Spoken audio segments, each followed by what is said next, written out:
Very seldom am I at a loss for words. It's something that I'll never forget. It's like Helter Skelter, the movie with Charles Manson. He had blood all over him, all over his clothes, all over his shirt and pants. It was a jaw-dropping story. She's in way too deep and couldn't find a way to extract herself. He manipulated me and he played me. It is one of the most compelling eyewitness accounts that I have ever heard in a trial. She could have been a hero, and she wasn't.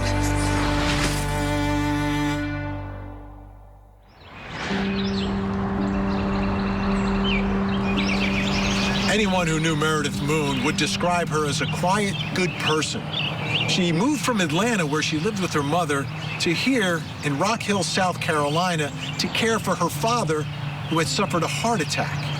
She was a good student, and other than a few problems fitting in, she lived a normal teen life until she met Jimmy Robertson, a popular, handsome young man who would later become her boyfriend and would leave her facing the death penalty for helping him carry out a brutal double murder.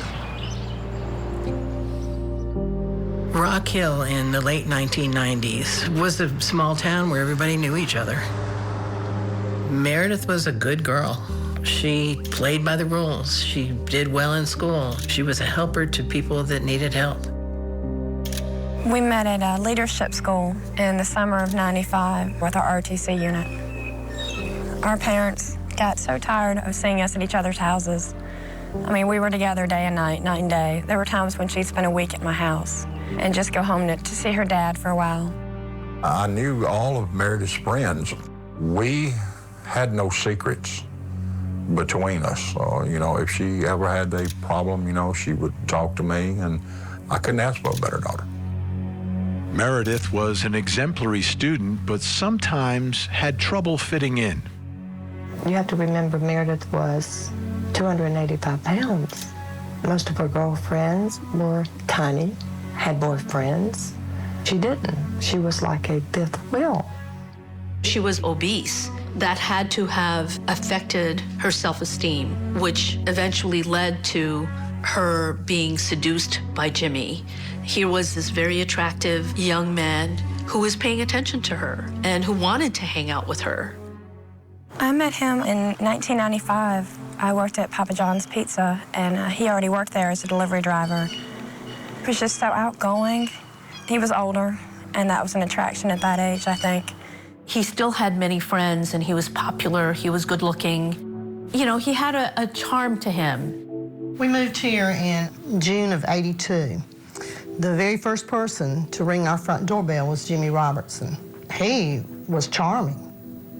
Just, you know, welcome to the neighborhood, and I understand that you have children, and he introduced himself, and I thought, oh my goodness, what a nice little fella. With the Robertson family, on the surface, at least, they looked like the all-American family. Terry and Earl met when they were in college, decided to get married in 1970. Shortly after that, they moved to Rock Hill, South Carolina for his job. It wasn't too terribly long before they decided that they wanted to have children. And so Jimmy was first, and then a couple of years later, his brother, Chip, was born. They were a family that people looked at and said, how wonderful. The parents were involved with these young boys in sports, taking them places, going on vacations, and Jimmy even, in fact, was an Eagle Scout. It was Erin Savage that brought Jimmy Robertson and Meredith Moon together. I was doing something with Meredith, and he called and said, you know, would you like to go to the mall? And we were both going to go there anyway, so we all got together and went out to dinner and went shopping. And that was, I think, the first time they met. She was so quiet at the time, and she kind of fed off his energy, you know, made her a little bit bolder.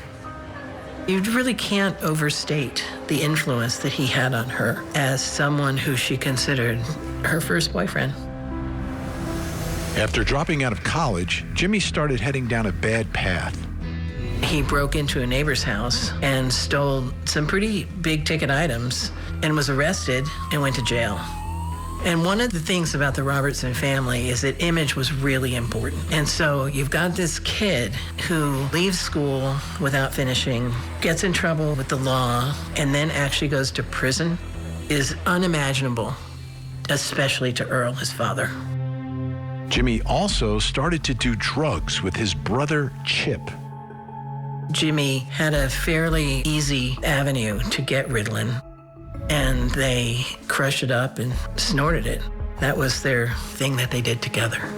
Meredith also started partying with Jimmy. I think that it was her poor self-esteem that affected her participating in what he was doing, which was partying very hard, abusing drugs and alcohol. And she tried to keep up with that. It was just her way of fitting in when she was with Jim. Because Jim, that's what Jim did. He always, he always did since I've known him. But the partying seemed to mask something off about Jimmy, behavior that hinted at something darker. He'd have wild swings in his personality. He would just be so hyper, and I guess manic is the word for it, and just outrageous at times. There was another troubling side of his personality, that of Jimmy the manipulator. He was on suspended driver's license. He could go to her and say, "Take me here, I want to go here." And she'd say, "Okay, we'll go there." I think he just saw someone that he could use and manipulate. After Jimmy got out of prison, he worked just kind of odd jobs, Papa John's, places like that. Was not able to stay in his apartment, got kicked out, went home, and then things really got bad. Earl had finally gotten tired and had put his foot down and told Jimmy, "I'm going to give you enough money to live for 3 months. After that, whether you're on the street, whatever happens to you, that's up to you. Don't come back to me. We're closing the bank." Jimmy realized Earl meant business this time, and so he needed to act quickly. Jimmy's reaction to his father's ultimatum frightened Terry enough that she mentioned it to her friend Jane Langley. They had tried everything. They were at their wits' end. She said, "You know, Jane, I fear for my life. Jimmy could very easily come back here and try to kill us." There were times where we would just be, sitting around watching TV, and something would come on TV that about parents or murders, and he would turn to me and say, "I'm going to kill my parents." Coming up, Jimmy, with the help of Meredith, decides to put his plan into action. It was like Helter Skelter. I mean, the movie with Charles Manson, like somebody had just poured blood into a sprayer and sprayed the walls.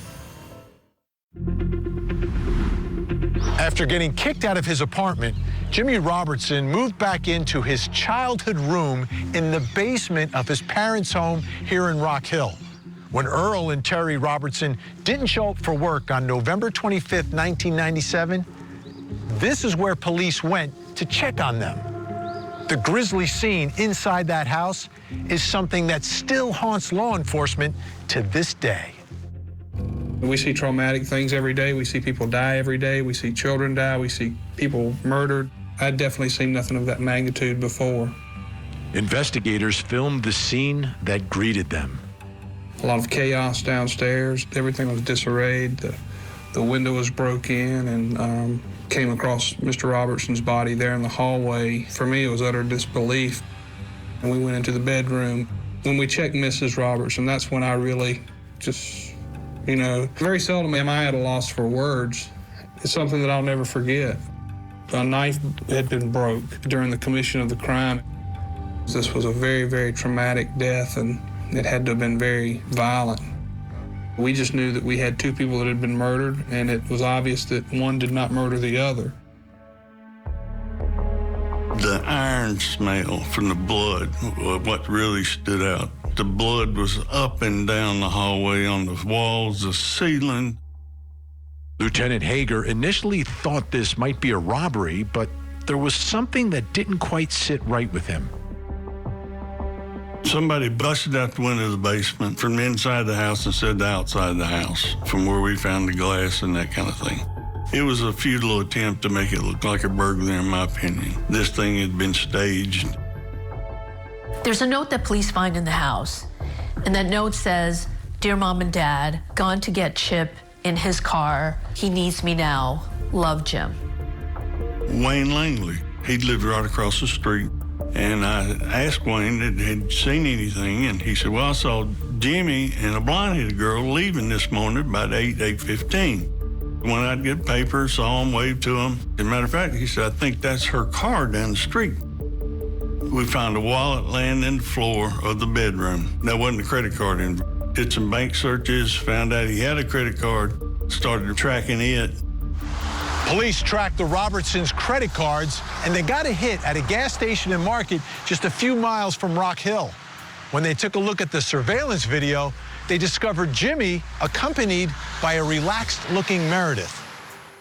We got her on camera at the convenience store, and both of them act like nothing had happened. You could see them smiling and cutting up with the clerk, that kind of thing.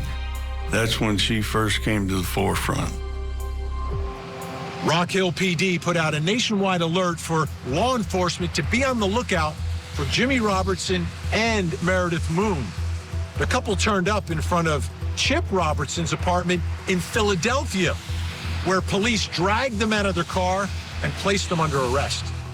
We knew Meredith was with Jimmy. As far as you know, you've got two murderers. The first thing law enforcement does is separate the two of them and, try to get the stories. She was mad because they roughed her up, said she got roughed up when they threw her on the ground and that kind of thing.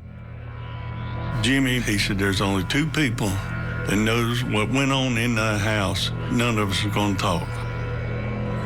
I was in total denial. Once it was confirmed that, yes, she was involved, I think it's more or less like a nightmare that you don't wake up from. When it come out in the papers where they say, both charged with 2 counts of murder, I was like, no, not Meredith. The papers don't know what they're talking about. You never can trust what's in the media. It was a while before I really stopped and said, okay, she was there, that does make her involved. She was initially charged with 2 counts of murder, also charged with carrying a weapon in the commission of a violent crime, 2 counts, as well as criminal conspiracy. Obviously, murder is the most serious charge you can face in South Carolina. The police initially thought that Chip might also be involved based on a phone call between Chip and Jimmy hours before the murder. There was a 45-minute phone call from Jimmy to Chip that morning. It's like 2 o'clock, 3 o'clock in the morning, something like that. Chip was interviewed by Philadelphia police, just pretty much said he didn't know anything about anything, and he was anticipating, according to him, that he was coming back to Rock Hill to celebrate Thanksgiving. Lacking any evidence against Chip, the police trained their sights on Jimmy and Meredith. Her boyfriend has pulled her into something. She's in it now.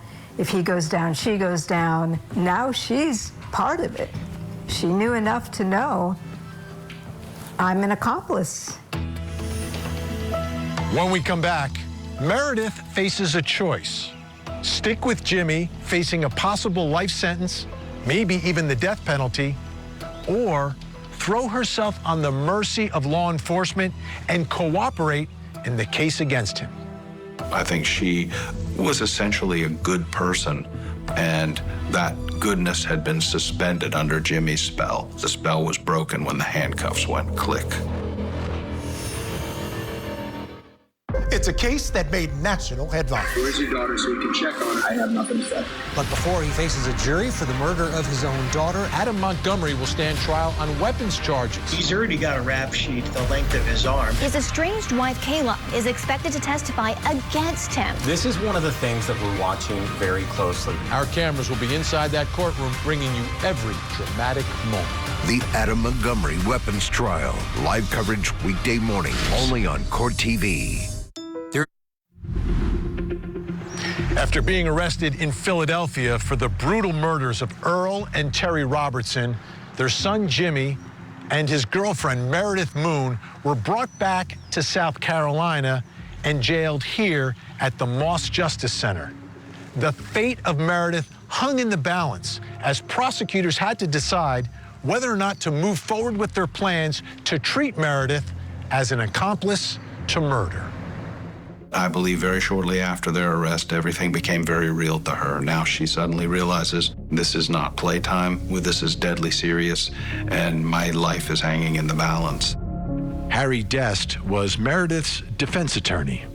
She actually never inflicted any deadly wounds on anyone. She never actually beat anyone. The choices were either leave or be a part of it in her mind. What we wanted to do was a plea bargain to testify against Jimmy Robertson so that this young woman with no prior criminal record, no history of violence, could be out of prison someday, that we could salvage her life.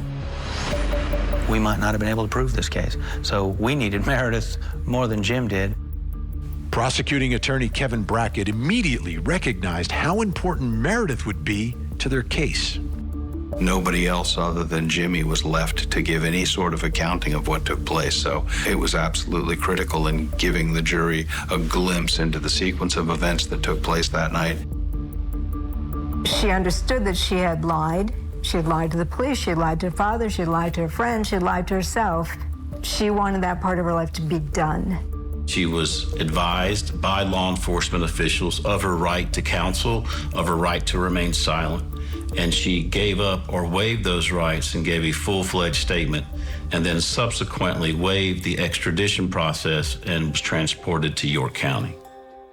She confessed everything and was key, I'm telling you, key to the evidence that we confiscated out of a dumpster in Maryland. It was a trash bag full of everything. The baseball bat, knife, claw hammer, clothes, you name it, everything that we needed. To get there before it ended up in the landfill was nothing short of a miracle. So Meredith's cooperation regarding evidence was critical. The trial for the gruesome double murder of Earl and Terry Robertson was held here in March of 1999. With Meredith now a star witness, all eyes were on Jimmy Robertson, and he seemed to love the attention. We would try to get footage of Jimmy Robertson coming into the court and leaving court. He always had a book or files under his arms, and he would saunter into court with the confidence of a quarterback about to play a big game. Jim's been basking in the media attention of this trial. When he comes out of the holding cell, first thing he does is scan to see who's there. He'll grin at the camera, he'll look around. He's done that throughout the months of hearings we've had. Jimmy really enjoyed the attention. At times, he would turn around and look at people. He would look straight into the television camera in this sort of spooky, blank way that you would associate with someone who really was pathological. It's the prosecution's theory that Jimmy Robertson murdered his parents because he wanted to inherit their millions, and he wasn't going to wait until they died a natural death. Can you tell the jury what the approximate worth of the estate was at the time of Earl and Terry Robertson's death? Yes, their combined gross estates are approximately $2,200,000. And can you tell the jury who the beneficiaries of that estate were? Yes, their children. But the testimony that everyone was waiting for was that of Meredith Moon. Call your next witness. Please, the court state we call Meredith Moon. What she ended up telling us was just mind-boggling. When she testified, she was very clear, she was very composed, she was very deliberate. It was a jaw-dropping story. To this day, it is one of the most compelling eyewitness accounts that I have ever heard in a trial. He's not that savvy of a criminal, and he wasn't thinking, about the consequences of bringing an accomplice along and what that might mean if they were questioned. What did you do after you spoke with your dad? I left my house and I stopped and I bought a pack of cigarettes, and then I went to Jim's house. After snorting Ritalin, Jimmy told Meredith that he was going to kill his parents. They would stay up all night until the alarm rang in his parents' bedroom. Jimmy's plan was to first kill his mother while his father showered. After the shower started running, I heard signs of a struggle, and I heard his mom screaming. And What was she screaming? She was screaming for Earl. And she kept saying, "No, Jimmy, no, Jimmy." Meredith put her hands over her ears to drown out the screams. I went outside and I smoked a cigarette. I went back in and I sat on the couch in Jim's bedroom. Jim called me from upstairs, said like, Meredith, in a whisper, but in a loud whisper, loud enough that I could hear it downstairs. When Meredith got to the top of the stairs, she saw Jimmy at the end of the hallway, covered in blood, a broken knife in one hand. But there was one part of Meredith Moon's testimony that clashed with her image of a helpless accomplice. He told me to go get him a knife from the kitchen, and I went into the kitchen and I tried to go out the garage door, which it was locked. I got him the knife, went back through the den, and I gave it to him, and he told me to go sit back downstairs. What was the next thing you heard or saw? I heard a thumping noise. It was loud enough for me to hear downstairs. It was like a hand beating a pillow. Jim came back downstairs. He had blood all over him, all over his clothes, all over his shirt and pants. He told me to be quiet for a second. And he thought he heard something upstairs, so we went back upstairs. She didn't leave the scene. Like, she didn't extricate herself from the situation. Could she have run out of the house? Why didn't you just leave? No matter how badly you felt for her, you realize that she wasn't immobile. She could have helped. She could have prevented this to stop. She could have been a hero. And she wasn't. Then Kevin Brackett asked the question that was on everyone's mind. Why didn't you run? Why didn't you run back to your car or run over to a neighbor's house? That is the #1 question you hear from compliant accomplices. Why didn't I leave? Why didn't I go to the police? Why didn't I turn him or her in? They're so stunned at their own behavior, and they can't understand how they got to that position.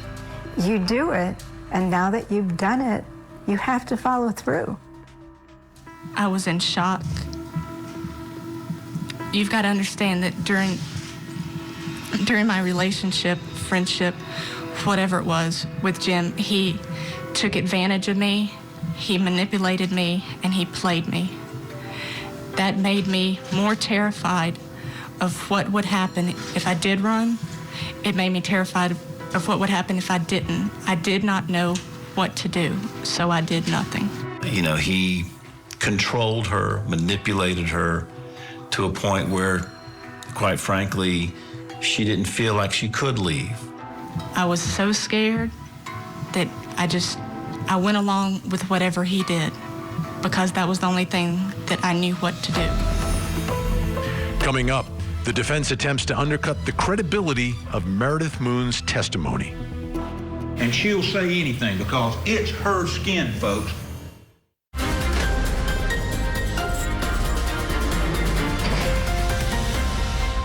After Meredith's damning testimony for the prosecution, it was Jimmy's defense team's turn to challenge her story. Jimmy Robertson's attorneys were James Boyd and Bill Hancock. They were experienced criminal defense attorneys, and they had to be death qualified to be able to represent Jimmy Robertson because he was facing the ultimate punishment for killing his parents. He's one of the more interesting people I've ever met in that he's very intelligent. He is a young man that does have emotion. He's not the absolutely cold-hearted person that the state tried to portray. The defense's strategy rested on calling into question Meredith's motives for testifying. The defense suggested that she was a liar and that the only reason why she was testifying was to save her own skin and to avoid a more lengthy sentence than she was already facing.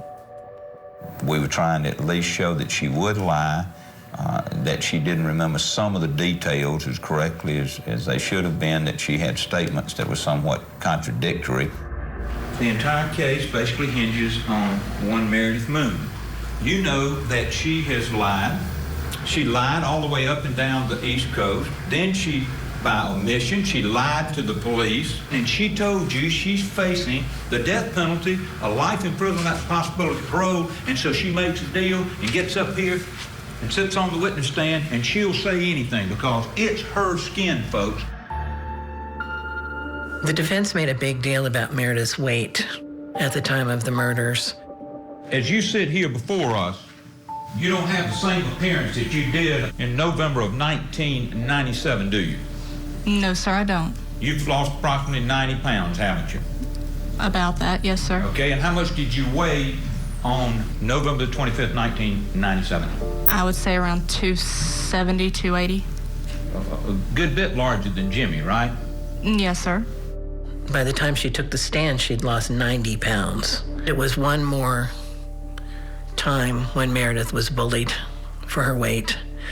You know, they said, "You're bigger than him. Why didn't you just prevent this from happening?"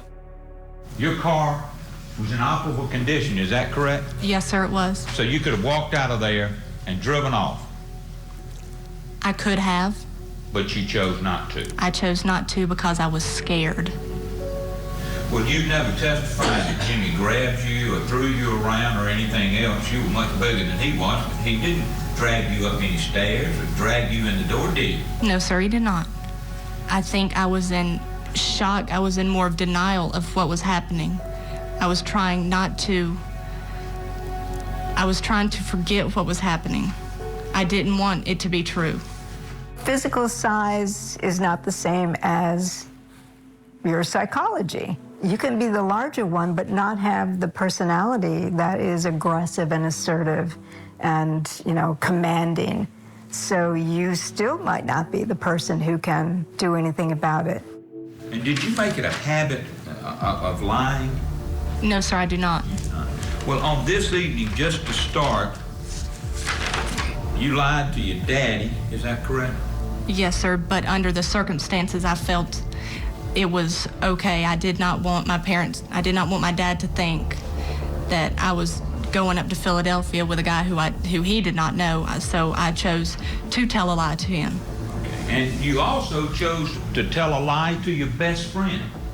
I do not lie to my best friend, but I did on that occasion. But you decided, since it was convenient, that you would just go ahead and tell that lie, is that right?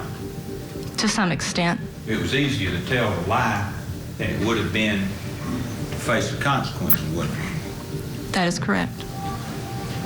Is that what you're doing now? No, sir, it is not. It's not. Everything that I have said today, I have also told my attorneys. I am not saying anything just because Mr. Pope or Mr. Brackett want me to. Everything that I've said today and will say today, I've said to my attorneys before, many times. Jimmy's defense attorneys did spend some time cross-examining Meredith, but she was very credible as a witness, and they didn't really get that much out of her that was helpful. It would now be up to the judge to determine the fate of Meredith Moon. Meredith went back into court and pled guilty to 2 counts of accessory after the fact and robbery. She had probably 20 people standing around behind her, her parents, her cousin, various other people that she has known through her life. As a public defender for almost 9 years now, this case is one which is one of the most unusual. How could someone with so much good in them be involved in something so bad? She has begun a long journey of rehabilitation. She was cooperative, and I believe that her testimony was critical and crucial to the prosecution's case. Anything you'd like to say? I've had time to think of the judgment calls that I've made and the seriousness of them. I am so truly sorry to the Robertson family, my own family, and the community. I'm not a bad person. I've just made bad mistakes, and you will never realize how truly sorry I am. She seemed almost eager to get this over with, that she was admitting her guilt and going to be moving past all this trauma. All right, Ms. Moon, on armed robbery, indictment 98 GS 461026, Sentence of the court is for 10 years. On each of the accessory after the fact of murder, the sentence is for 10 years. They're to run consecutive to the armed robbery and concurrent to each other's. The sentence she wound up getting was the absolute best sentence that she could have received under the plea agreement. You know, it was 20 to 60 year range, and she got 20. That's what we thought the best case scenario was. It was tough even to see her catch that amount of time. There was no way around it. If you gave her some soft deal, then suddenly it weakens her credibility with the jury. She made certain decisions. She made certain bad decisions. But ultimately, that train was driven by Jimmy Robertson, not by Meredith Moon, and I think the judge recognized that. There was so much sadness in the room. You know, she would have to spend a significant amount of time in prison. Sadness in the fact that, you know, her parents knew how difficult it would be for her. After the doors were shut, after the sentence was given, you know, she cried. But she also was extremely grateful for getting a second chance at life, where she could be the person that so many people knew that she could be. Coming up, the jury makes its decision about whether Jimmy Robertson is guilty of murdering his parents and whether he should live or deserves to die. It's a case that made national headlines. Where's your daughter so we can check on her? I have nothing to say. But before he faces a jury for the murder of his own daughter, Adam Montgomery will stand trial on weapons charges. He's already got a rap sheet the length of his arm. His estranged wife, Kayla, is expected to testify against him. This is one of the things that we're watching very closely. Our cameras will be inside that courtroom, bringing you every dramatic moment. The Adam Montgomery weapons trial. Live coverage weekday morning, only on Court TV. In exchange for testifying against Jimmy Robertson, Meredith Moon received a reduced sentence and would one day walk free. The jury now had to decide if Jimmy would live the rest of his life in prison or face the ultimate punishment. After stunning eyewitness testimony from Meredith Moon, who described in vivid detail how Jimmy Robertson killed both his parents, the remainder of the trial moved quickly. In light of Meredith's testimony and the mountain of physical evidence against their client, Jimmy's lawyers seemed resigned to a guilty verdict. There is no defense we really plan on putting up. Should it reach the death penalty phase of the trial, I do plan on presenting evidence to convince the jury not to give him the death penalty. How much more damning evidence could you possibly need? It was just such a compelling, powerful case. There really wasn't much to discuss in terms of, you know, maybe he did it, maybe he didn't do it. That should never even enter into the equation. After 2.5 days of testimony, the state of South Carolina rested its case. In his closing arguments, prosecutor Kevin Brackett didn't hold back. This is the wills of Terry and Earl Robertson. This case boils down to a dollar sign. That's exactly what it is. This greedy little man right here couldn't wait. He couldn't wait for the money to come to him. The jury deliberated only a few hours before returning a verdict. All right, bring in the jury. Mr. Foreman, understand the jury has reached verdicts. Yes, sir, yeah. The state of South Carolina versus James D. Jarnett Robertson, under indictment 98 GS 46 1020, charge of murder. The verdict is guilty. I didn't feel with the strength of the evidence that we're looking at a circumstance where there was going to be a not guilty, but to have them come back and give what I truly believe is the exact just verdict in this case was, you know, personally and professionally very satisfying. Anticipating a guilty verdict, the defense held back until the penalty phase. Now, they fought to save Jimmy's life. We needed to find an explanation, and that's what we tried to do by presenting the experts concerning Jimmy's mental condition to try to show the jury an explanation as to how it came to this. Terry Robertson has bipolar disorder. She has the same thing he does. It's no one's fault. but it was passed down from her, and he got it. This is no excuse for murder, but he can't help it.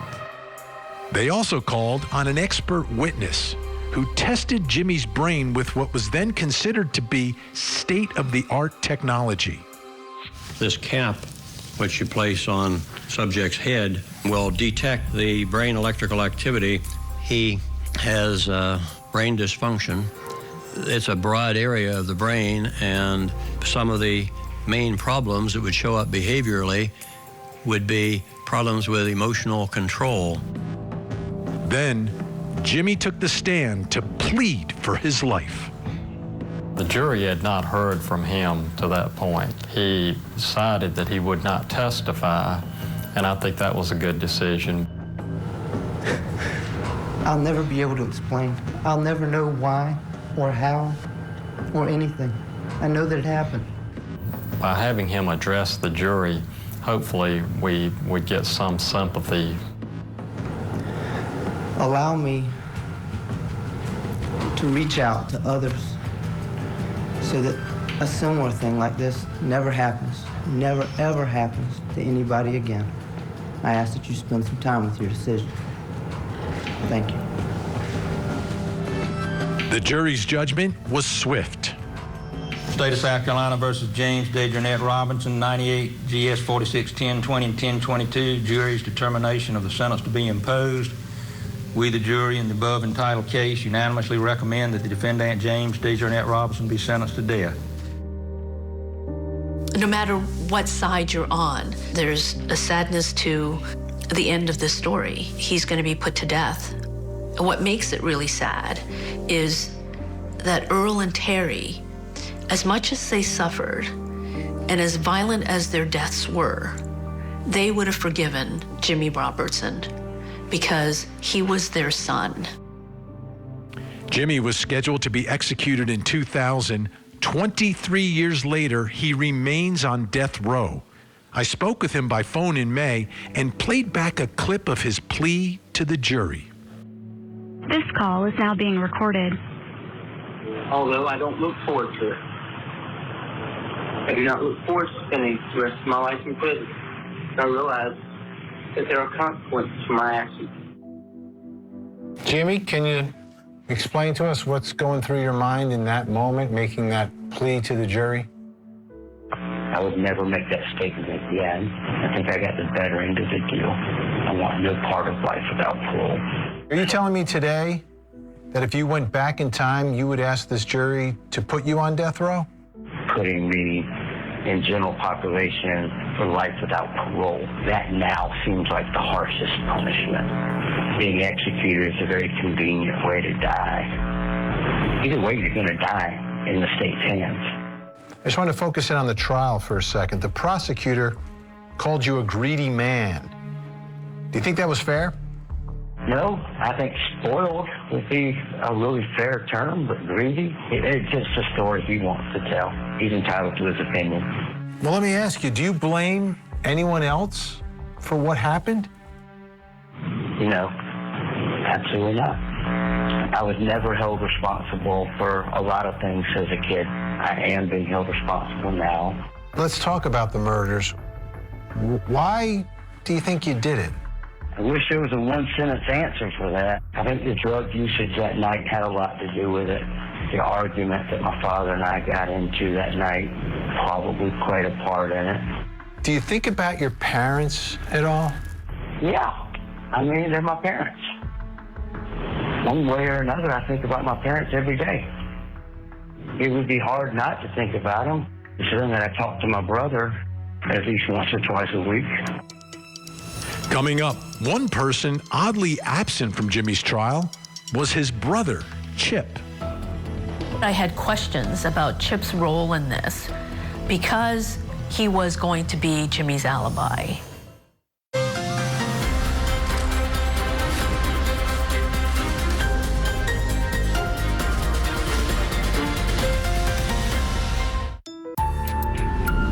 Jimmy is currently on death row at the Broad River Correctional Facility and was originally scheduled to be executed in 2000.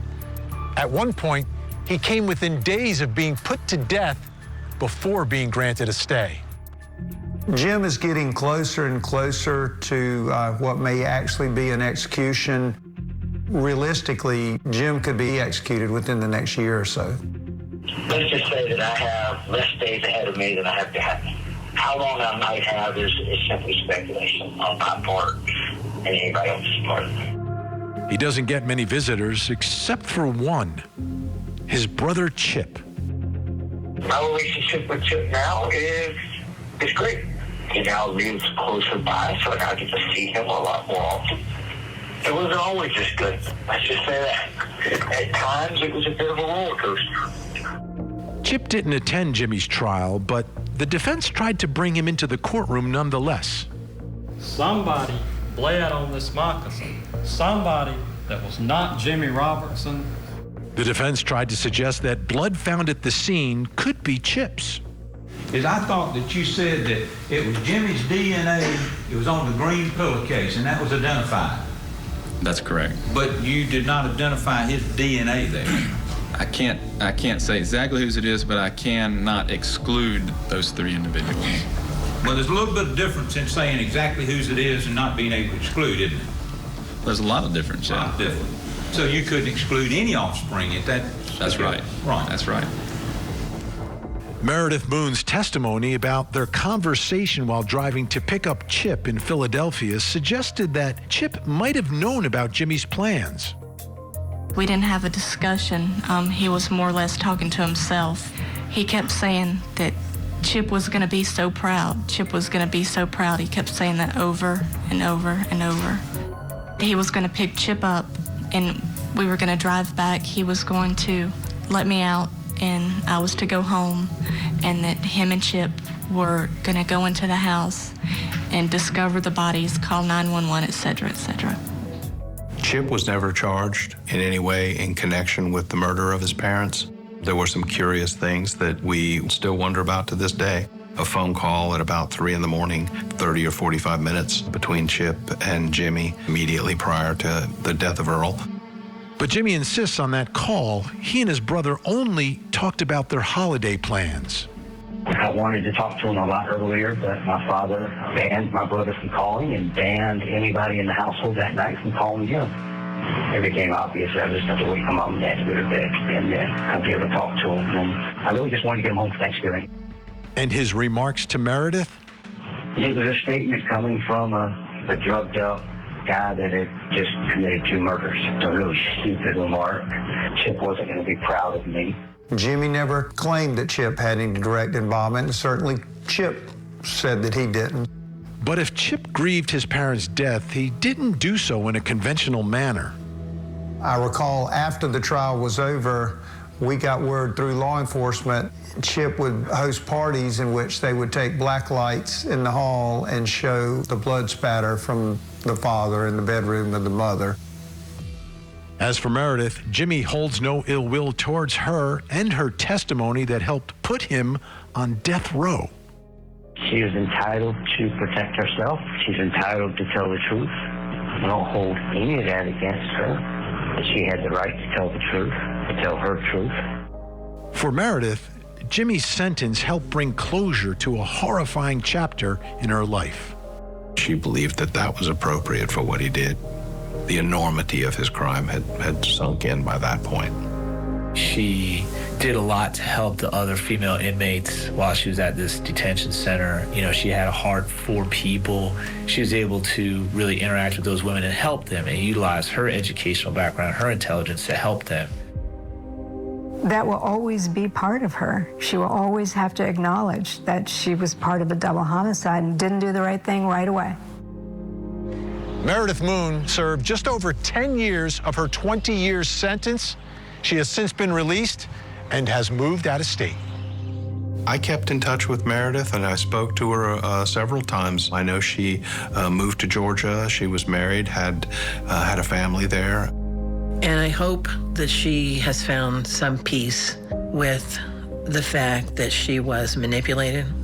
She didn't do the right thing, but she did the thing she could do, and she needs to forgive herself for that.